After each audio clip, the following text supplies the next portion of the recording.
Hey everybody, it's Luca from Rackets Runners. So like I mentioned in the Blade 1820 video, we hit 10,000 subscribers last week, and we are so extremely grateful to every one of you. I also said we'd be doing a little Q&A style of video, so stick around because I'll be answering a bunch of different questions about my racket journey, how my preferences in rackets have changed over the years, and I'll also be answering a few questions about strings because I know I haven't talked much about those. We'll discuss a few other things as well, but we've also decided to do a pretty big giveaway to celebrate the 10K. Yup, we're giving away a brand new tennis racket. Now this is kind of uncharted territory for us, but these are the rules. You can pick any of the rackets we stock on our website, racketsandrunners.ca, and to enter, you have to leave a comment down below with your racket of choice, and of course with your grip size. Anyone in the world can do this. We're going to randomly pick a comment as the winner, and to be eligible, you also have to subscribe to the channel, like the video, and follow us on Instagram. Another little bonus would be to follow my personal Instagram, @LucaVB_, where I'm going to start posting a few more behind the scenes type stuff,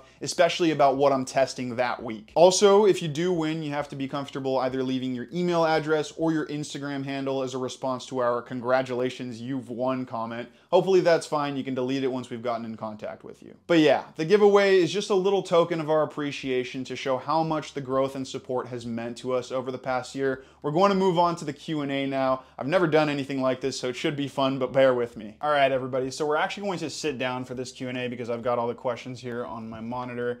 And we're going to start with my tennis journey and kind of just general questions about tennis in my life. Let's look at these tennis journey questions. So an overview of your tennis journey would be great. What's the highest level of tennis you have played? And also would be interested in your tennis and racket journey. Also, if you still compete in tennis, would also be interested in your best of strings or what your go-to string is. So we're actually going to touch on that. I've got 3 sections here. One on my racket journey and kind of me in the tennis world. One on some more gear-specific questions that I wouldn't want to make a full video about. And then the 3rd section is going to be strings. And I don't talk much about strings. I haven't talked much about strings on this channel. And that's actually something I want to change in 2024. I want to do more string content. So that's going to start today. I'm going to answer a lot of questions about strings. And I think we're actually going to do a string video in the coming weeks. But anyways, my tennis journey. So it actually started in France during the summers growing up, and I got enrolled in classes because I used to be really bored in France. It basically felt like I was being taken away from my friends in Hawaii to go hang out on the couch in France all summer. So I started playing tennis there. One year I came back to Hawaii and was enrolled in team tennis. Now, I don't know if team tennis is super common. You play mixed doubles, doubles, women's singles, and men's singles, and you basically tabulate the scores. It's not the most competitive way of playing tennis as a junior. One of the big problems I had with tennis growing up is that I took it way too seriously. I mean, I would be truly sad for the whole weekend if I lost a singles match. And honestly, when I turned 14, there was a pretty big decision to make in my life, and it was whether to play soccer or tennis in high school, and it was a very easy decision for me. I much preferred soccer. So I chose soccer, and I actually didn't play tennis between age 14 and 19. Now, how did I get into tennis when I moved to Vancouver? Well, I originally moved to Vancouver not for soccer, not for tennis, but actually for skiing because I grew up going to Utah, and my big thing was where I go to school, I need a good school, and I need a school that has a good ski hill. And Whistler is obviously fantastic skiing, so the two kind of went perfectly together. I went to the University of British Columbia, didn't play tennis my first year. 2nd year, I ended up playing tennis with my roommate, and one of the things that, if you know me, you will learn very quickly is that I become extremely addicted to the details, to the subtle details when it comes to sports equipment. Growing up as a soccer player, the guy that runs soccer reviews for you, Josh, that guy was basically an inspiration for me. I would watch him for hours on end and loved his extremely detailed reviews. So the way I was passionate about soccer cleats ended up translating into tennis. And once you scratch the surface of the tennis world and tennis rackets and strings and stuff, I mean, that's a rabbit hole that I think we've all been down, and we all know how fun, complex, and intricate it can become. So I became a total racket nerd. I bought every single cool racket that I would find on classifieds forums like Marketplace and whatever. I started working at Rackets Runners basically to fund my tennis addiction so I could string cheaper. I was actually a shoe fitter to begin with. Then I went to Spain to study abroad between September and December of 2019. And then when I came back to the store, the pandemic hit and we started stringing like crazy. I mean, I know a lot of retail stores were busy during the pandemic, but I was stringing probably between 20 and 30 rackets a day. And I'll be honest, I learned a lot about tennis researching, watching YouTube videos, even like testing out rackets for myself, but nothing teaches you like the pressure of a professional environment. Those 2 years stringing in that environment, super fun. We had a great group of stringers at the store, and that taught me so much about what I know now. At some point, I had to stop doing that because, you know, I got a economics degree, so I had to stop stringing and look for a job in my field. And the way I was going to do that was actually going to France for 4 months because I hadn't been back since the pandemic started, and seeing my friends, seeing my family, and seeing, first of all, if I could find kind of a more corporate job in the tennis industry. That didn't end up happening. But what did end up happening is that I had already been writing articles for the newsletter at Rackets and Runners. And basically, while I was in Europe, my boss asked me if I wanted to keep writing articles at my convenience. And I remember one article that I wrote, and it was when Federer retired. And Federer marked my life, like he did probably a lot of us. And I remember writing that article, reading it when it was done, and thinking, wow, this is actually something that you are quite good at, you know, creating content about tennis. I'm going to link that article in this video description. And I told myself when I go back to Vancouver, I'm going to talk to my boss about potentially doing this full time. I'm writing articles for the newsletter, and in the back of my mind was, okay, let's try the whole YouTube video production side of things. So I get back to Vancouver, talk to my boss, and we started with articles for the newsletter, reviews on products, and shorts. And that was doing pretty well. I mean, we were gaining a bit of traction. And then we got the Pro Staff X early. And in my mind, I was like, okay, we got this racket early, which means I can test it.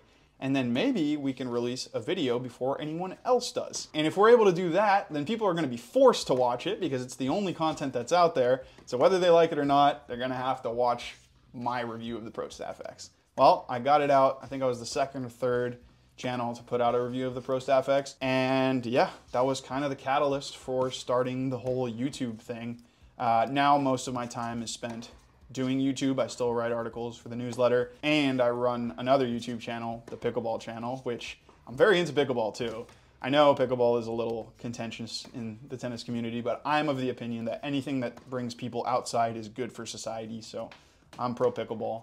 If you do want to check out that channel, it's just Rackets and Runners Pickleball. But I run those two channels full-time now. Now, the other question was, what's the highest level of tennis you played? So technically speaking, it would be that team tennis in terms of competition. Honestly, I'm not sure I want to play competitively just because I don't know if I want to add another layer of potential stress for tennis because I enjoy what I do so much that I don't want to start not enjoying it. But yeah, that's basically my tennis journey. So let's move on to the next question, which I believe has to do with my racket journey. How have your racket choices changed from when you were a junior tennis player to now? Okay, that's a really good question.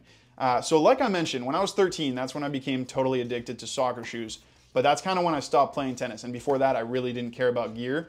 So I remember what racket I had. It was a Microgel Extreme MP. I really can't tell you much. I sold it when I bought my DR98. I really wish I hadn't sold it so I could know, but I think it was strung with like Alu Power and Sensation or something like that. So yeah, didn't care at all about gear. I'm sure it was a fine racket. That was obviously a thick beamed power and spin racket, and now I'm more into soft, thin beamed control rackets. Honestly, my preferences have changed more so because when you play with so many rackets, one of the things that really stands out as like an outstanding feature of a racket is if it's got really good feel. And the best feeling rackets are generally thin beam control rackets. So that's why I tend to gravitate to those a little bit more. So yeah, that's what I used back then.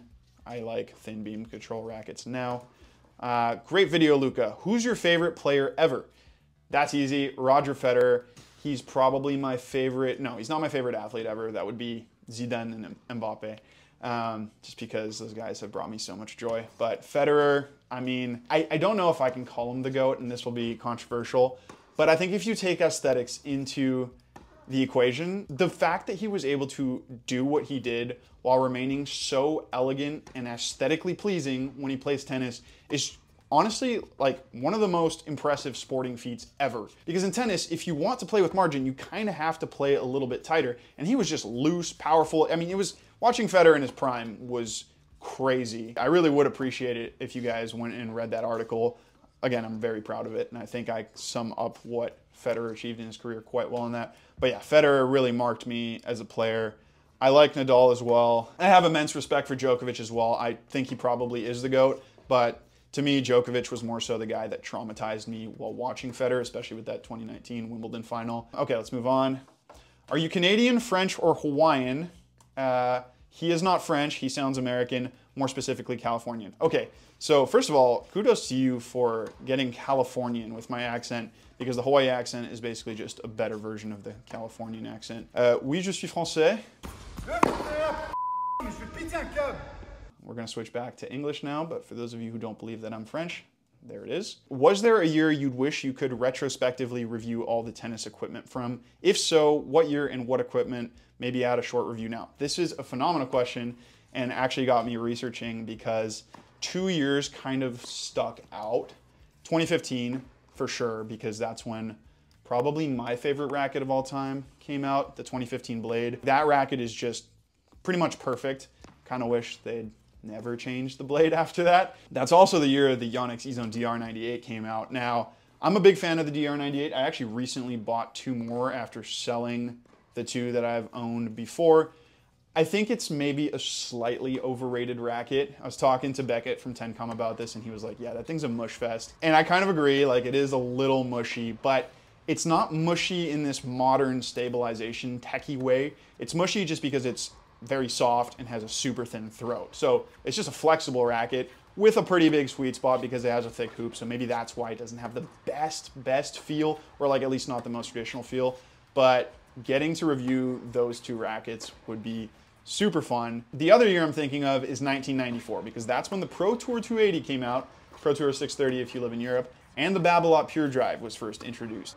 And obviously completely different rackets, but those are, to this day, the most popular rackets on the Pro Tour. I think the Pure Drive probably still has the Pro Tour 280 beat by a little bit, but yeah, that would have been a really fun year. Very good question.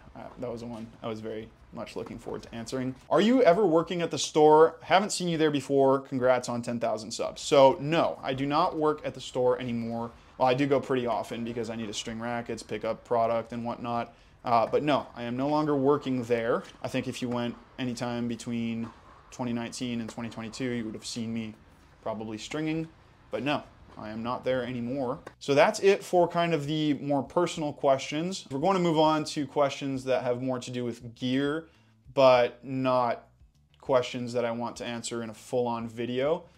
So let's start with, have you customized your Gravity Pro or do you play it in stock form? So first of all, I don't actually own a Gravity Pro. That's just a racket I love, but I have not switched to it because it's a little too demanding for my game. So for those of you who think I play with the Gravity Pro, I do not. I play with the Boom Pro, fantastic racket. But I actually do not customize the Gravity Pro. I can't add a leather grip to it because it's already a little too heavy for my game. So no, I play with the Gravity stock, and my favorite string setup with that one is Lynx Tour, around 49 to 50 pounds. Any thoughts on the Headspeed Pro 2024 1820 versus Wilson Blade V9 1820? Battle of the 1820s maybe. Okay, so I like where your head's at. The reason I'm not going to make a video on this is because, yes, they're 1820s, but beyond that, they're quite different. The speed is thicker, more power-oriented. Actually, the Speed Pro is one of the most powerful, forgiving 1820s. So if you want that consistent response with the slightly more dead string bed, but you don't want to totally sacrifice user-friendliness and power, the Speed Pro is one of the best rackets to go for. The Wilson Blade V9 1820 to me is one of the best 1820s right now, in part because it is a little more user-friendly than you would expect from a 21mm beam racket with a 98 square inch head size, but also because the feel has gotten better this time around. It's just a little bit better of a hitting experience than I've had with the recent blades, but compared to the Speed Pro, way more control, more traditional feel from the ball. I mean, it's a more traditional beam design and just racket design in general. So yeah, Speed if you want power and spin, Blade if you want control and feel. What's your favorite 295 to 300 gram racket? That's a very good question because I tend to be more excited, and I think I show more excitement for like the 305 to 315 gram rackets. I would say Shift, but I actually don't think the Shift should ever be a 300-gram racket. I think that racket needs at least 10 grams in the handle and probably some weight in the hoop as well. Let's say the Aero 100. I think the current Aero 100 is the best Aero there has been in at least a decade, because it's got so much more control than the last couple. And I think the feel on it might be, it's definitely the best feel of any Aero before. NF2 Tech flak inserts are fantastic pieces of technology. So Aero 100 would be my favorite one. I want another racket for doubles play, which means I have half of the time playing volley position. There is no YouTuber to talk about the best rackets for volleys. Can you give some recommendations? So I did talk about this a little bit in the serve and volley section of the best rackets for every type of player video that I did. Generally, good volley rackets are going to be thinner, heavier because you want that stability, head light because you want good maneuverability, and they have small head sizes. So I wouldn't really go for anything bigger than a 97. The VCore 95 I think is a very underrated volley stick just because it is rapid. I mean, you combined a 95 score inch head size with aerodynamic properties like it has, and it's just a super, super quick racket. Obviously the Pro Staff 97 would be a really good one as well. Thin beam has that classic Pro Staff feel to it. RF 97 if you can handle it, and the VCore Pro, sorry, not VCore Pro, Percept 97H is great. Also a little heavy, but it has all those characteristics you want in a good volley racket. Now, what would players notice as the on-court rather than marketing differences between the Blade 98 V9 and the Blade Pro counterparts? Okay, so I don't want to talk about this too much because we're a retail store. We're never going to be allowed to carry a Blade Pro. But this is a question that I get a lot, so I do want to mention it. The Blade Pro stuff is basically like pro stock rackets. There's no tech. It's straight graphite. I've never actually played with a Pro product, but I did play a lot with the Ultra Tour, and I'm pretty sure the layups are all identical with these rackets. So yeah, a Blade Pro compared to a V9 will have way less modern playability, so like it will be way less user-friendly. You'll have to weight it up, and the Blade Pro, I think, swings at like 345. I personally am of the opinion that rackets have gotten better with time. Like the V9 to me is a better racket than the Blade Pro. The Blade 98 V9 will perform better in pretty much every metric. So that's the difference there. And it's not really just a marketing thing. They're pretty important differences. Every generation of the Blade, did you have the V6 non-CV? How does that roughly compare to the V9 for feel and playability? This is an excellent question because the non-countervail version of the V6 Blade kind of gathered cult following. But yeah, I actually just got a non-countervail version of that blade. It was actually the last blade that I needed to complete my collection, and I was very happy to find it without countervail. I will say it's very different to the current one. Like, it feels much more traditional. You can definitely feel that there's none of that stabilization tech and like mutedness to it, although it is a little bit more muted than the 2015 blade because I think the paint plays a big role in that. That like matte rubbery paint mutes the vibrations a little bit. But yeah, it's much less modern, I guess you could say. Congrats on the 10K, thank you. My question for the Q&A is there any racket on the market that has a similar feel and playability to the 2010-2011 Wilson BLX Six.One 95 1820? I can't remember using something else that comfortable but crisp. So you actually asked this question at the right time because I'd never actually played with the 6.1 95, but I finally got one, and it's the BLX 6.1 95. Now it is the 1618, not the 1820, but that racket feels epic, like truly epic feeling racket. Like 6.1 95s feel really, really good. The problem is there isn't really anything like the 6195, and they're not making them anymore. Even the pros that were playing with them kind of had to move out of it. And I'm gonna name a racket that you would think is very different on paper, but it's the one Rublev switched from the 6195 to, the Gravity Pro. Similar kind of power, feel, that comfortable but crisp thing you're talking about. It has some of that. It is more forgiving, and the big thing is going to be it's a lot more sluggish. So if you're willing to work with that sluggish feel, I think the Gravity Pro would be the one to go for, that I would recommend. Okay, so that's the tennis gear questions that I wanted to answer. Now we're gonna move on to strings here. One of the most common questions was, top 5 string video, bro. Appreciate you, I appreciate you too. What are your favorite strings and what tension do you normally use? Your favorite string review, please. What are your favorite strings and what tension do you, literally, is that the exact same one?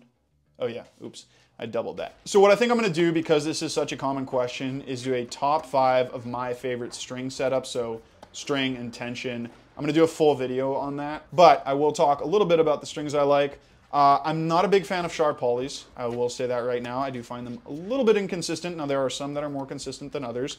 Lynx Tour being one of my favorite because you can actually feel it. It's not like crazy sharp. I also really like RPM Rough. Those are kind of my two go-to testing strings just because I think they translate quite well to most rackets. The tension I string at is usually 52 or 53 pounds because that's very standard for tension. So you can kind of highlight the frame more than the actual strings when you string at that tension. And because I've mainly done frame reviews rather than string and tension reviews, I kind of use that as a baseline to get the best feel for the racket. I know some people string really low because they like feeling their strings, maybe even more than feeling their frames. I've experimented with it, obviously. I think I lose a little too much control with that. With really tight 1820s, I'll go like 3 or 4 pounds lower.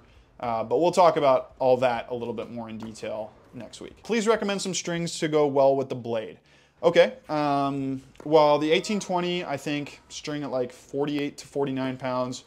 I think something sharp but not too sharp. So Lynx Tour is great in the blade because it's got a little bit more pop. It'll give you a little bit more purchase and launch angle, which you can kind of do with an 1820. I think the 1619, you can vary it up a little bit more if you want. I actually think Alu Power does extremely well with blades. It gives them a little more pop and zing. With that, you could go anywhere from 45 to 55 pounds, I think. I go 53 in a blade, 98, 1619. That's kind of my favorite string setup there. I know multis are not for spin, but still, what would be the multi with the highest spin potential? Okay, so I am not the person to ask for multis. I really don't like multis. For some reason, every time I've played with a multi, and I get that they're supposed to feel better and feel softer, I really don't like the feel of them. I find that they feel like cardboard. They're like very dead. It's probably because I play with like a modern spin friendly style. And when you play with spin, polys actually feel better than the dead feel they're supposed to have because you kind of get them moving and snapping, and that's how you get the playability from the poly. Now, obviously you're asking this question because you don't want me to tell you to go buy RPM Blast or Alu Power, and I totally get that. You probably want a multi for one of two reasons. One, you want something comfortable, and I'll get to that in a second. And two, you don't want to spend the money on natural gut, and I completely understand that. Gut's very expensive, so multis are logically the cheaper option. What I will say is, if you are able to spend a little bit more on natural gut, it is a much better string than most multis, especially in terms of feel. That is the best multi, obviously. But the other thing I'll tell you is that nowadays there are some fantastic soft polys that play much better than multis if you do want to play with spin, and they'll last longer. They'll basically give you half of the benefits of multis and half of the benefits of polyester strings, and they're extremely comfortable. So the ones that come to mind are RPM Soft, RPM Power, which is basically just a slightly stiffer version of RPM Soft, but with significantly more spin. It's also going to make your stringer very angry if you ask them to string it, but you know what, whatever. Luxilon Alu Power Vibe is another really good one, more kind of like RPM Soft. And then Luxilon Element, which is kind of the OG soft poly, a lot closer to normal poly, so just be a little bit careful with that one. That'll be by far the most spin-friendly one of this bunch of polys that I'm giving you. And yeah, I honestly think that if you string those at a fairly low tension, you won't have an issue with discomfort. So that's my 2 cents on that. I probably won't be talking much about multis on this channel just because I don't like playing with them, if I'm being honest. We'll talk a little bit about natural gut a little more in the next video. Sneak peek. Best strings for the Gravity MP. So this guy definitely likes the Gravity. I think this is the second comment that he said, and he's got a little Gravity icon. I like this guy. This guy knows what's up. So here's what I think with the Gravity MP. My one little issue with it is it's slightly inconsistent. I just kicked the camera a little bit, so if I move, that's why. But anyways, I just think it's a slightly inconsistent, stickier racket. So I wouldn't go for something too soft or too sharp. Sharp strings add a little bit of launch, add a bit of stickiness and inconsistency. So even Lynx Tour I might stay away from.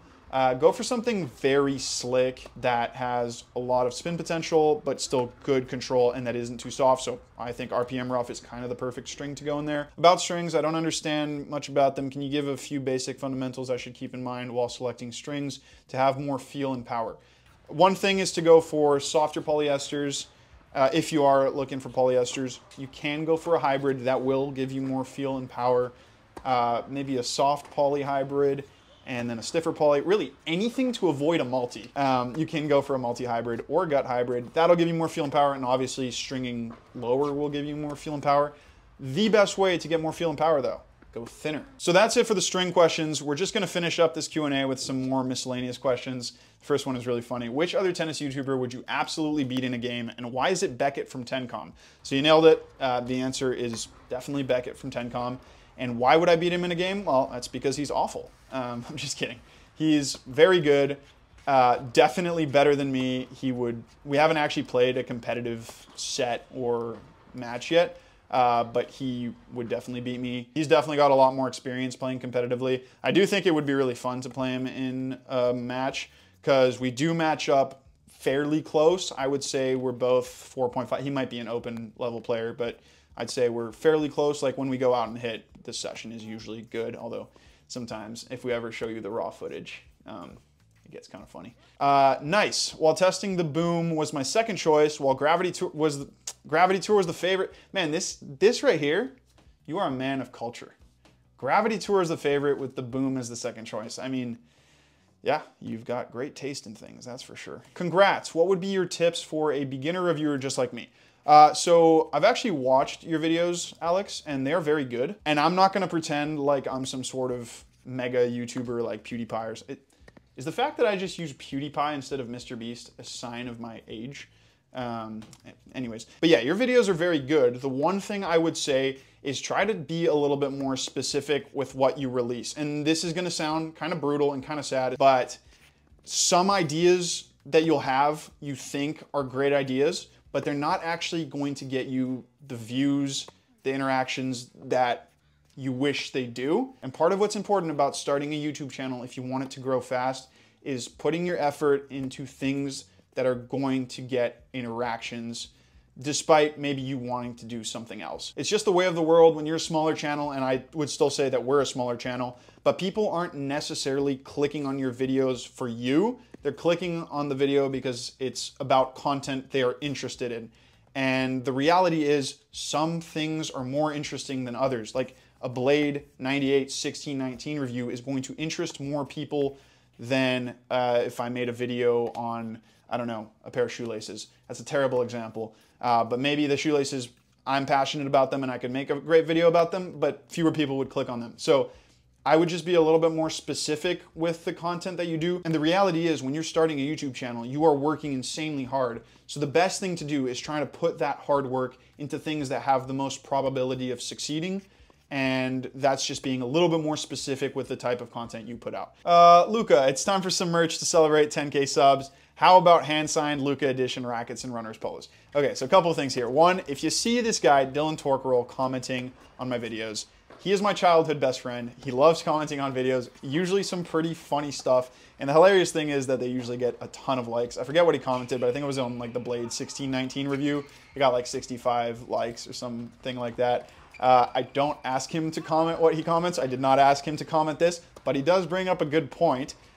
Some merch. I mean, I don't think it needs to be hand signed by Luca, but I think some merch could be cool. I haven't brought this up to the powers that be at Rackets and Runners. You guys saw me with this Rackets and Runners polo in the Blade 1820 video from last week. We just got these polos made, so if that's something that would interest you guys, I would definitely be into that. But yeah, that's pretty much it for the questions. I feel like this Q&A is going to be ridiculously long, so I'll do my best to chop it up in as efficient a way as possible. But I had a lot of fun doing this. Q&As are cool.